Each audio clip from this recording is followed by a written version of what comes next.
नमस्ते सबैजनालाई।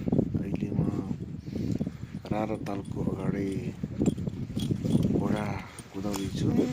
यो हाम्रो मङ्पू जिल्लाको छायानाथ रारा नगरपालिकामा पर्दछ। यो चाहिँ माथिरको डोरी सर, माथिर तानम। हिमालहरूको नजिक भएको कारणले एकदम ठुलो ताल छ र म यो एरियामा घोडा कुदाइरहेको छु।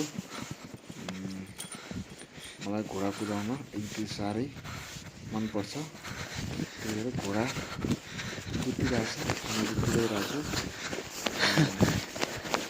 फिल पनि कस्तो राम्रो, कस्तो रमाइलो ठाउँ पनि छ। हुन त घोडा कुद्ने घोडा परेको छ। त्यही भएर आज म एकदम भव्य हुने ठाउँमा आइसकेको छु। अनि घोडा कुदाउन सिक्नु नै मेरो के अरे यो मुडमा आउने सफलता भन्नुपर्छ। एकैचोटि घोडा समाप्त पनि कुदाउँछु।